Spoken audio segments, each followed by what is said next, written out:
Se você acha que você conhece todas as áreas de tecnologia, eu vim te trazer uma que com certeza você não ouviu falar muito, mas fique de olho nela, porque ela tem um resultado gigantesco dentro de uma empresa, e é uma das áreas que estão mais crescendo, principalmente por conta da evolução da inteligência artificial. Eu trouxe uma pessoa para poder explicar e mostrar essa vivência aqui para você conhecer um pouco dessa área e eu falo já para vocês que essa pessoa é sensacional. Nós já trabalhamos junto e eu tenho certeza que ele vai agregar bastante para a carreira profissional de cada um de vocês.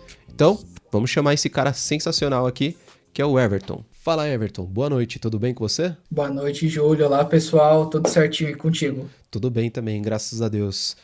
Cara, tô muito feliz hoje, porque finalmente, depois de tanto tempo que nós combinamos, deu certo aqui de você aparecer no canal pra gente criar esse conteúdo. O Everton é não só o cara da governança de dados aí também, entende bastante aí de IA. Em breve, soltando um spoiler aqui, ele vai participar de alguns vídeos aqui com a gente do canal para poder nos ajudar aqui com o assunto referente à inteligência artificial. Mas hoje a gente vai falar sobre governança de dados, né? Vou parar de dar spoiler aqui, tô muito ansioso. E, cara, eu queria que você se apresentasse para a galera, né? Quem que é você, falar um pouquinho de você, para depois a gente, de fato, colocar a mão na massa aí e você conseguir agregar com todo o seu conhecimento aí para a galera também que tá a fim de explorar as áreas que está dentro do TI e também, ou já tem essa visão de querer ir para a governança de dados e você dá as dicas aí, o caminho das pedras. Bacana. Show de bola. Olá, meu nome é Everton. Trabalho como consultor de governança de dados, tá bom? Tenho 33 anos, moro aqui no ABC, parte de São Paulo. Já trabalhei com o Júlio, como ele mencionou ali, então já fizemos muitos trabalhos juntos, muitos projetos. Cara, muito show.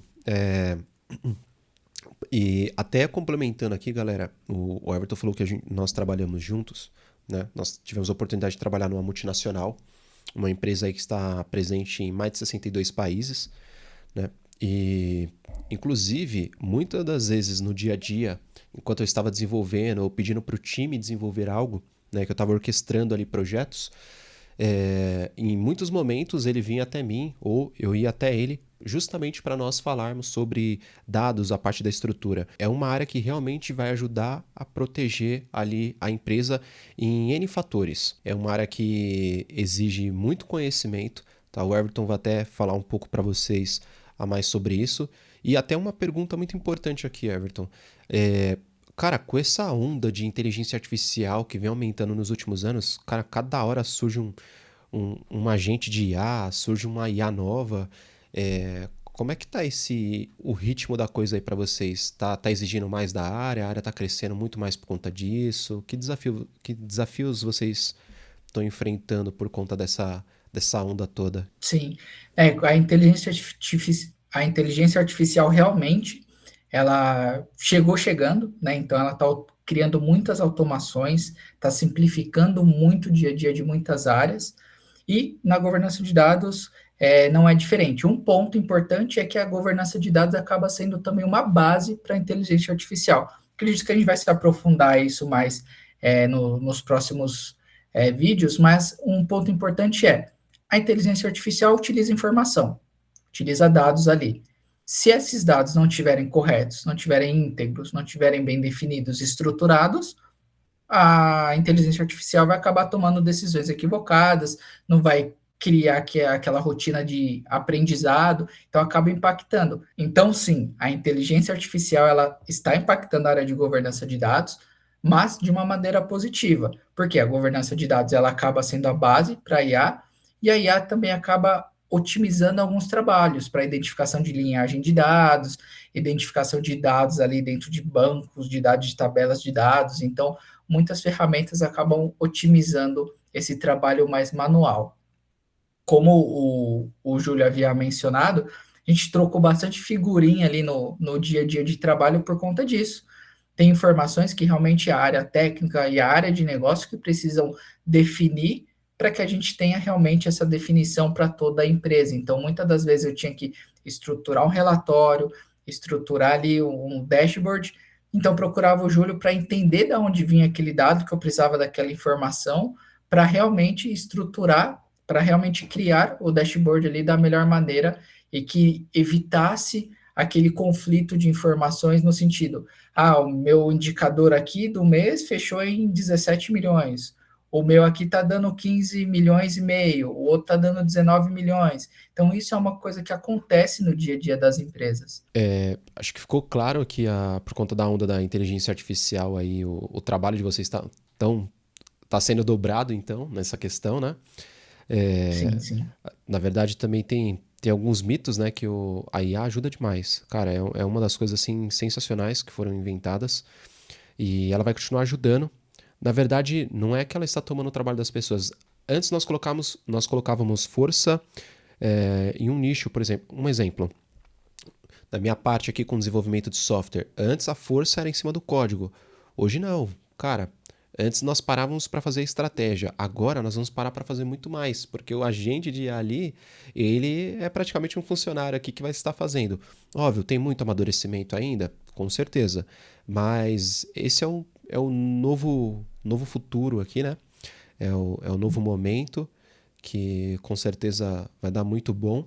Óbvio que tem que ter todo um certo cuidado aí também por questões de segurança, de compliance, de muita coisa aí, né, que precisa ser trabalhado. Mas uma coisa que eu fiquei curioso agora, eu estou aprendendo como vocês, tá, galera? Eu estou até fazendo perguntas aqui também para eu entender um pouco mais essa parte de governança. Não é meu core, mas você fez essa migração de infra. Eu lembro que você estava em infra, depois você foi para BI, depois de BI você começou a fazer uns trabalhos e depois você caiu nessa parte de governança. E, cara, para a área de governança de dados, existe alguma formação específica? Ou se não é faculdade, que curso que você fez? Ou você viu que no começo não precisava, mas depois, com o andar da carruagem, você identificou que precisava melhorar em alguma coisa? Em questão de estudo, o que você foi buscar exatamente? Para a galera que não Legal. conhece e quer entrar nessa área, o que eles teriam que buscar hoje? Não, show de bola. Basicamente, você encontra alguns cursos no mercado, tá? Hoje em dia, de governança de dados, mas temos aí, como a gente mencionou, a inteligência artificial. Então, você pode utilizar também essa ferramenta para aprendizado, tá bom? Então, é uma baita ferramenta que você consegue aprender tanto de governança como de outras áreas. Mas se você precisa de um curso ali para colocar no currículo realmente, né, para ter aquele nome, então, sim, existem cursos. O principal certificado dessa área chama DAMABOK, né, o DMBOK, também conhecido assim, que é basicamente a Bíblia da governança de dados. Então, ali é um framework que foi construído para realmente auxiliar essa parte de gerenciamento de dados, tá bom? Porque foi uma área que cada vez mais as empresas estavam focadas e querem ser direcionadas a dados, e não tinha nenhum framework que embasasse essa estruturação. Então a gente tem algumas ISOs ali que acompanha essa parte, a ISO-IEC ele que acompanha um pouco a parte de segurança da informação, um pouco de gerenciamento de dados, mas o principal foi realmente o surgimento do DMBOK. E a partir disso você tem todo o leque dentro de governança de dados. Então, ali você passa por papéis e responsabilidades que tem que ter no gerenciamento de dados, você passa ali pelos principais pilares de políticas, né? Porque a ideia do DMBOK é que você consiga organizar, que você consiga entender, controlar e confiar nos seus dados, né? Então, você ter aquele escopo ali bem definido. O DMBOK ele tem muito mais frentes ali, né? Tem a parte que conforme vocês forem estudando, vocês vão perceber esse aprofundamento, mas se você precisa realmente de um curso de peso em governança de dados, é realmente você estudar para a certificação do DMBOK, tá bom? Também existe pós-graduações já na parte de gestão ali de governança de dados.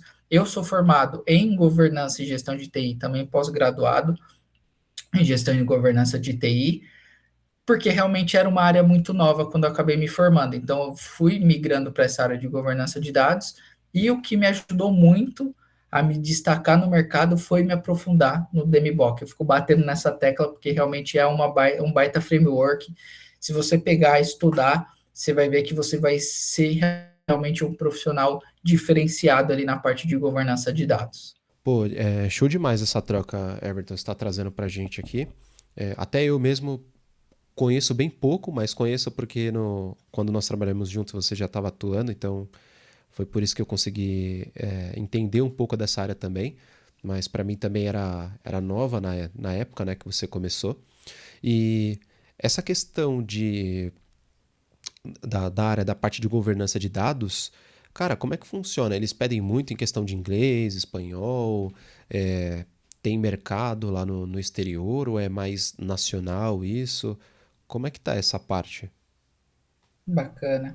Bom, atualmente fundamental você ter inglês, tá? Então acredito que não só na área de governança, né, como em várias áreas da tecnologia, o inglês é um baita de um diferencial, então você precisa realmente se especializar nisso. Eu tenho, né, o inglês e o espanhol, já realizei projetos fora do Brasil, então já acabei indo para o Chile. Recentemente eu também passei um período no Peru, então o espanhol me ajuda muito em relação a esses países da América Latina, né? Porque querendo ou não, grande, praticamente todos falam ali o espanhol, só a gente acaba falando o português. E o inglês é muito importante porque quando você trabalha dentro de uma empresa multinacional, uma empresa global, com certeza a matriz dela, né, vai ser fora do país, e você tendo essa skill de idioma é um baita diferencial para que você consiga se comunicar com esse time de fora. Então, às vezes, o pessoal acaba, né, tendo um pouco de medo, receio ali de falar outro idioma, que você puder, coloque em prática, estude, e qualquer oportunidade que você vê, não se feche, né, para utilizar o idioma. Ali é uma oportunidade de você aprender, de você perder ali seu medo. Então, vai em frente, fale o que for preciso nos idiomas que você estiver aprendendo, fora o português, porque isso é um baita diferencial. E na área da tecnologia, fundamental, de governança de dados, também é muito importante, tá? A gente, quando nós trabalhamos junto, realmente eu acabava fazendo o meio campo entre o time da Europa e a América Latina, então muitas das vezes era necessário falar o inglês, ali em comitês internacionais, e o espanhol acabava falando em comitês mais regionais, porque acabava facilitando essa comunicação, né, essa troca de informação, porque a língua nativa dos países Chile, Colômbia, Peru, México, Argentina, entre outros. Então, para eles é muito mais fácil explicarem coisas do que eles às vezes traduzirem para o inglês, e a gente também, né, na nossa língua nativa, também traduzir para o inglês. Então, eu acabei aprendendo espanhol por conta disso, então fazer esse meio campo. Então, o idioma eu vejo que também é muito importante dentro do segmento da tecnologia e governança de dados, não é diferente. Sim, isso é verdade. Essa questão da oportunidade aí, eu era bem fechado para isso, né? Inclusive quando eu entrei na empresa que a gente se conheceu lá, tava com a galera, com o Uhum. restante dos times, mas teve alguns momentos também que os europeus, outros integrantes do time global vinha para a sede onde nós estávamos, né? Então, até depois isso se tornou algo comum, né? Era já do cotidiano. Então, a gente sempre tinha um gerente da Índia do nosso lado ali conversando, às vezes brincava entre nós ali com o espanhol arranhando, aí depois o inglês, Uhum. né? Então, isso ajudou bastante também. E, ó, conselho, ó, junte-se com pessoas assim, ó, que não tem vergonha na cara. E pelos corredores da empresa a gente sai falando inglês, espanhol, português. É, cara, eu tô devendo aqui na parte do espanhol, preciso buscar muito essa parte, né? Um espanhol, um francês aí, que as multinacionais hoje tá pedindo um francês assim, Sim. é quase obrigatório, tá? Tanto quanto o inglês e o espanhol propriamente dito, o francês está pegando cada vez mais, né? Tipo, o Canadá, a França ali, muitas empresas ali da parte da França estão dominando o mercado aí também em alguns setores. E, cara, eu super tô alinhado com você que realmente a gente precisa colocar a cara a tapa, né? E a gente teve essa sorte que realmente a gente tinha pessoas ali falando em outro idioma e não conseguia falar outro a não ser o inglês ou o espanhol ali. E aí nos forçava, obrigava um pouco, às vezes, a gente conseguir interagir, participar de alguma reunião. E isso aí agregou bastante, viu? Sim. E é aquilo, é como se fosse andar de bicicleta. Então você não sabe andar de bicicleta, você vai ali cair, né? Vai ralar o joelho, mas você vai ali errar ali numa pronúncia, às vezes não vai falar a frase corretamente, mas não significa que você não sabe, você está ali sempre se aperfeiçoando. E aí, quando você consegue realmente, entre aspas, vai tirar a rodinha da bicicleta, é quando você consegue falar sem medo. E claro, às vezes vai acontecer alguns equívocos ali de pronúncia, tudo de acordo com o momento, mas não é algo que você deva se colocar para baixo por conta disso. Realmente você tem que utilizar essa oportunidade de poder gastar o idioma ali que você está aprendendo como realmente uma oportunidade muito rica e enfrentar tranquilamente. E outra coisa que eu queria te perguntar, essa parte do idioma é fundamental, as certificações que você mencionou, mas uma coisa que eu acho que muitas das pessoas que estão nos assistindo agora, eu acho que elas devem estar se perguntando: legal, eu sei que eu preciso ter, mas que atividades você exerce no seu dia a dia? Né?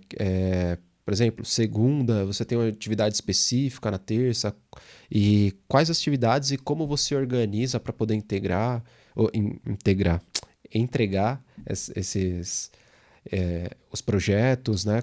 Como que é isso na parte de governança? Como que você orquestra tudo? Legal.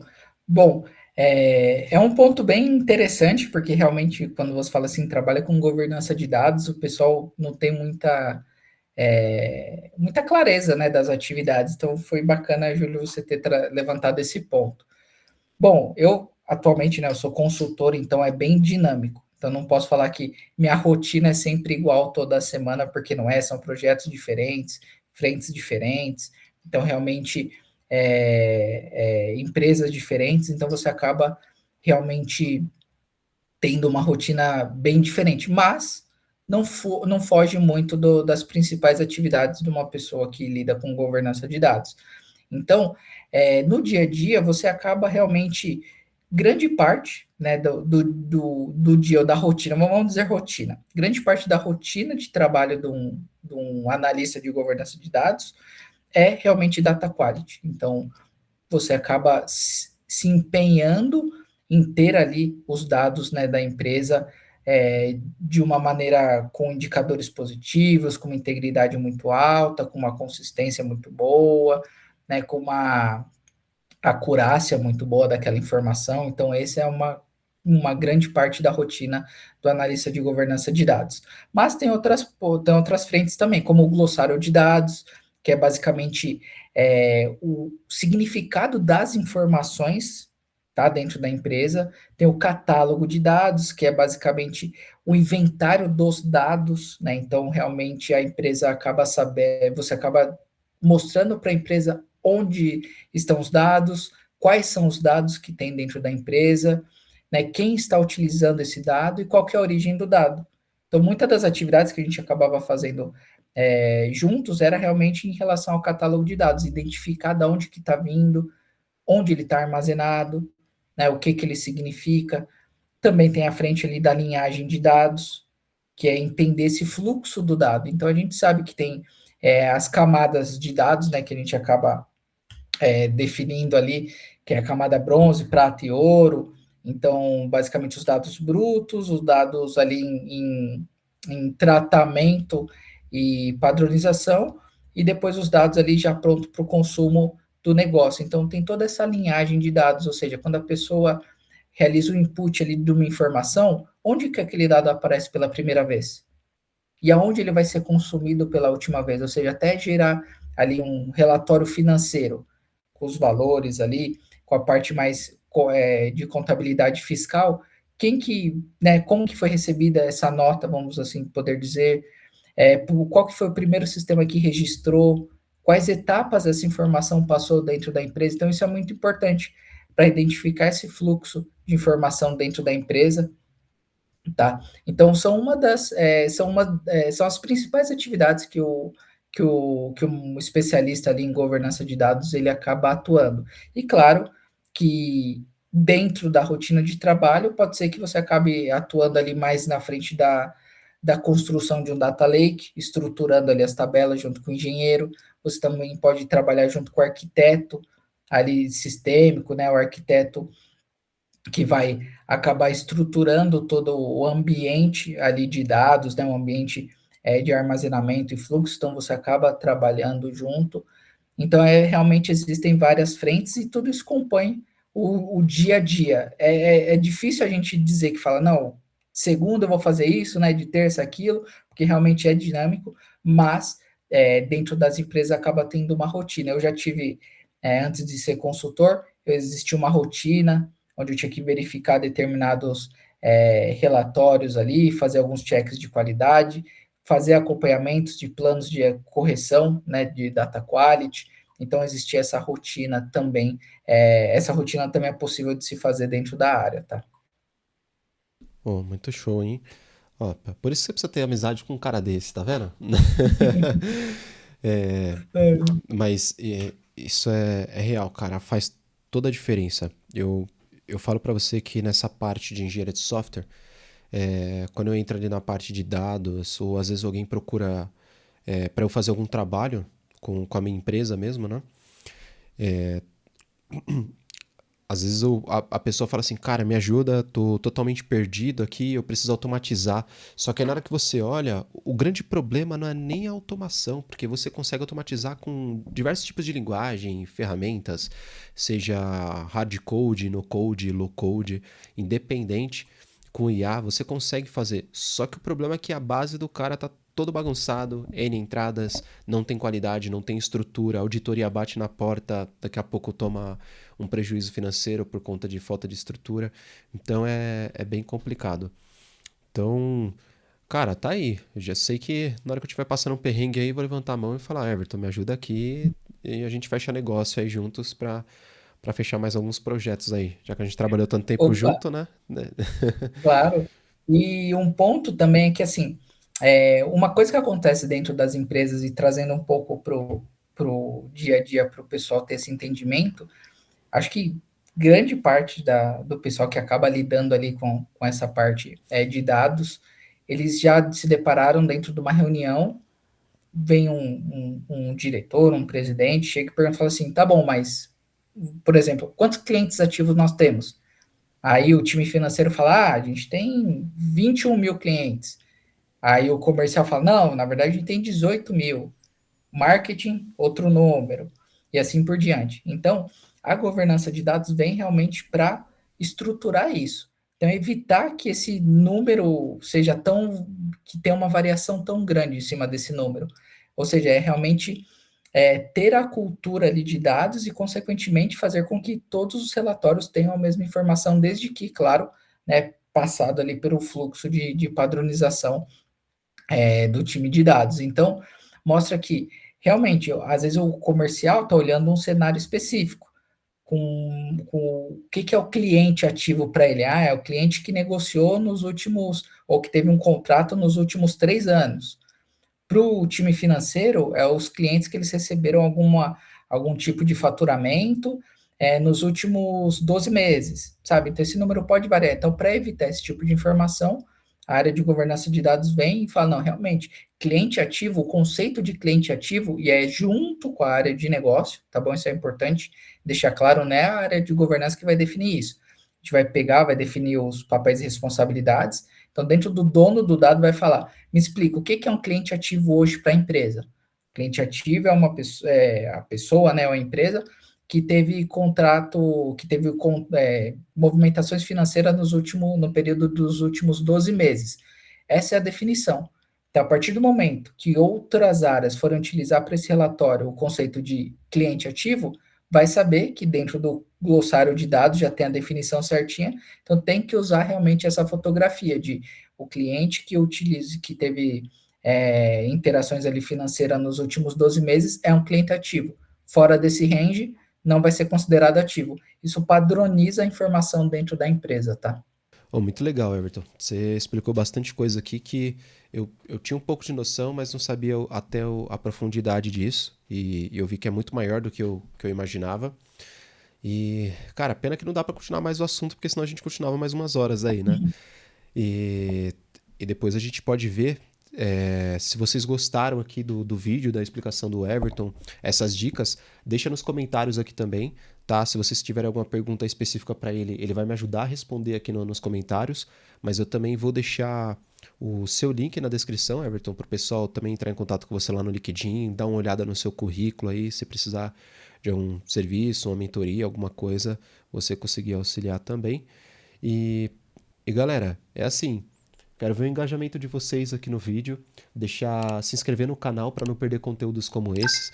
É de grande valia essas informações. Eu via o quanto o Everton corria tanto com estudo como entregas, projetos, e eu posso falar com toda certeza, porque estava ali do meu lado, o quanto de projeto foi entregue ali que realmente era plausível, que fazia diferença para a empresa.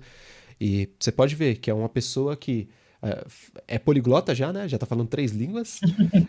O cara viaja fazendo entregas, toda essa parte de governança aí também. E a gente já trabalhou um tempo, não só no Brasil, mas também tratando com assuntos com europeus, Latam. Então teve muito projeto. Então o Everton tem bagagem suficiente aí para poder fazer qualquer tipo de atendimento ou inclusive tirar alguma dúvida referente essas áreas pelo qual ele passou, principalmente agora na governança de dados, que é onde ele se especializou, certo? Então, cara, eu te agradeço muito aí por ter participado. Eu vou deixar uns minutinhos finais aí para você até falar o seu nome aí das suas redes sociais, o que você quiser deixar. Eu também deixo aqui na descrição. E também eu peço para você deixar uma mensagem final aí para a galera que está começando, aquela que já está num nível mais intermediário, ou até mesmo que esteja mais avançado. Que dica que você daria para a galera aí referente que está na área de tecnologia ou quer entrar na área de tecnologia? Bom, foi um prazer, Júlio, esse nosso bate-papo. Realmente, a parte de governança tem assuntos que levariam horas e horas aqui para a gente ficar conversando e se aprofundando. Espero ter esclarecido algumas dúvidas, ter trazido pontos importantes da área. E caso alguém queira realmente mais detalhes, eu estou total à disposição realmente para a gente trocar algumas mensagens ali pelo LinkedIn, tá bom? E o que eu acabaria. É engraçado, né, falar que a gente vai aconselhar uma pessoa, né? Mas o que realmente eu acabei vendo nessa minha trajetória não tenha medo de mudar de carreira se você achar que é realmente necessário, de aprender um novo idioma, de arriscar ali profissionalmente.